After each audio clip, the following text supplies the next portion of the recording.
Mamadi Doumbouya Écouté, né le 5 décembre 1984 à Banankereda dans la ville de Kankan, est un militaire et homme d'État guinéen.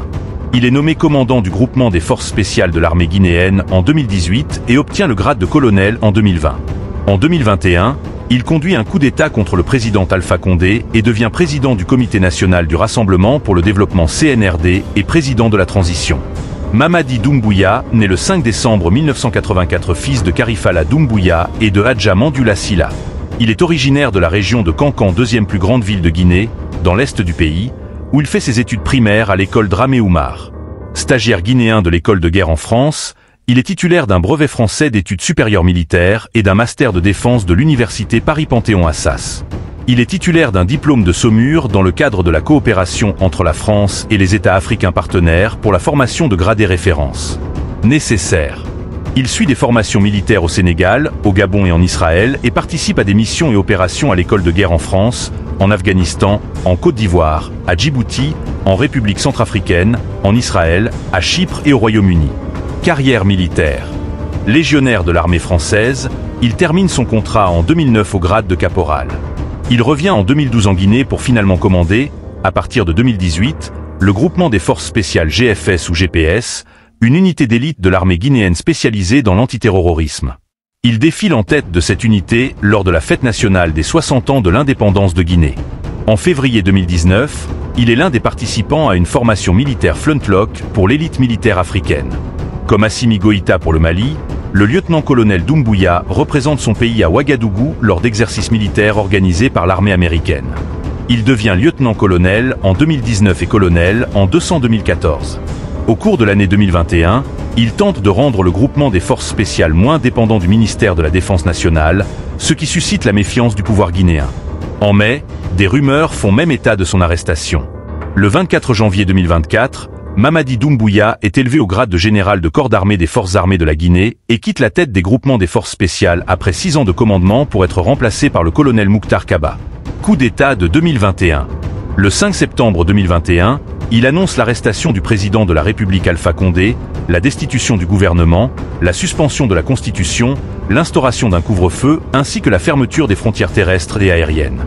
Invoquant la situation sociopolitique et économique du pays, le dysfonctionnement des institutions républicaines, l'instrumentalisation de la justice, le piétinement des droits des citoyens, il proclame la mise en place d'un comité national du Rassemblement pour le développement CNRD et invite les militaires à rester dans les casernes 8.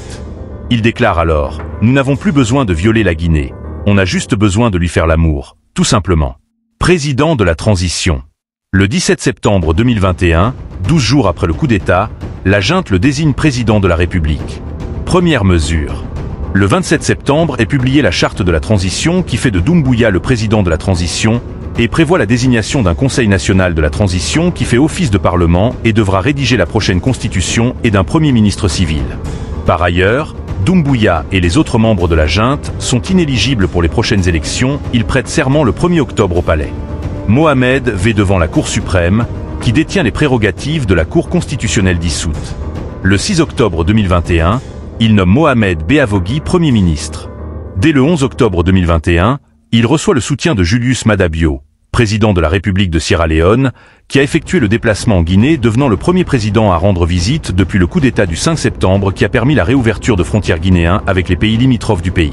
Le 10 décembre 2021, Mamadi Doumbouya met en place le Bureau de suivi des priorités présidentielles BSPP référence. Souhaiter l'organe veille à l'exécution des programmes prioritaires du président de la transition. En avril 2022, il ordonne aux compagnies minières majoritairement détenues par des capitaux étrangers de lancer la construction d'usines afin de raffiner la bauxite dans le pays. Le 20 août 2022, il nomme Bernard Goumou Premier ministre en remplacement de Mohamed Beavogui. Le 27 février 2024, il nomme Bahouri Premier ministre en remplacement de Bernard Goumou. Pérennisation de la transition. Début mai 2022, la junte annonce une transition de 3 ans et 3 mois à partir de cette date. Le délai est finalement écourté à 3 ans. En octobre 2022, sous la pression de la CEDEAO et d'une partie de la communauté internationale, Mamadi Doumbouya accepte de raccourcir encore sa présence à la tête du pays 35. Il s'engage en effet à réduire le délai avant la remise du pouvoir aux civils et annonce 2 années de transition à compter de janvier 2023. Le 28 janvier 2023, il reçoit la visite du président sierra-léonais à l'aéroport Ahmed Sékou Touré de Conakry, en visite de travail en Guinée. À la suite de l'explosion du dépôt de carburant de Kaloum, le président présente ses condoléances dans ces mots suite à l'explosion enregistrée dans la nuit du 17 au 18 décembre 2023 aux environs de 00h au principal dépôt d'hydrocarbures de la Société guinéenne des pétroles dans la commune de Kaloum. Je tiens à présenter mes condoléances attristées aux familles des victimes ainsi qu'au peuple de Guinée. Je souhaite prompt rétablissement aux blessés qui sont immédiatement et entièrement pris en charge par l'État. Je félicite les forces de défense et de sécurité, les différentes unités de secours publics et privés pour leur prompte réaction en vue de porter secours aux sinistrés et maîtriser l'incendie. En attendant les enquêtes diligentées par le gouvernement pour connaître les causes exactes de l'incendie, ainsi que le bilan humain et matériel de ce drame, j'appelle à l'occasion le peuple de Guinée à la solidarité et à la prière pour la nation en ces moments de dure épreuve. Le 31 décembre 2023, il annonce l'organisation d'un référendum constitutionnel au cours de la nouvelle année. Le 22 juillet 2024, après la disparition de Phonique Manguet et de Bioba, les familles déposent une plainte à Paris en France, via les avocats du Front National pour la défense de la Constitution FNDC, à l'encontre de Mamadi Doumbouya. Dissolution du gouvernement. Le 19 février 2024, le général Mamadi Doumbouya, via le porte-parole de la présidence générale Amara Camara, annonce avoir dissous le gouvernement de la transition dirigé par Bernard Goumou sans donner plus de détails sur les raisons de cette décision. Dans ce contexte, le CNRD indique le gel des comptes bancaires, le retrait des gardes du corps, la récupération des véhicules de fonction et la saisie des passeports des membres du gouvernement. Il est indiqué que la gestion des affaires courantes sera assurée par les directeurs de cabinet, les secrétaires généraux et les secrétaires généraux adjoints jusqu'à la mise en place d'un nouveau gouvernement. Politique étrangère. Le 21 septembre 2021, Mamadi Doumbouya se rend à Bamako pour une visite de travail, reçu à l'aéroport international Modibo Keïta à son arrivée par le colonel Assimi Goïta pour 24 heures. Rendant visite au président sierra-léonais par voie terrestre le 28 octobre 2022, il est accueilli à la frontière par le vice-président de la République, d'origine guinéenne, le docteur Mohamed Jules Desjalo, à Cambia, avant d'être reçu à la présidence de la République par Julius Madabio. Le 3 juin 2023, Mamadi Doumbouya se rend à Ankara pour participer à l'investiture du président turc Recep Tayyip Erdogan, réélu à la suite de l'élection présidentielle de 2023, aux côtés de 5 autres chefs d'État africains.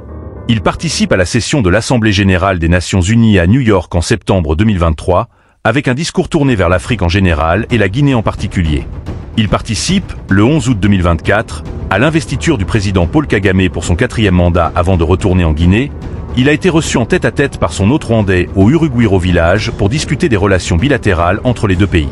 Le 1er septembre 2024, Mamadi Doumbouya quitte Conakry pour Pékin, où il participait au 9 Forum sur la coopération sino-africaine FOCAC du 4 au 6 septembre.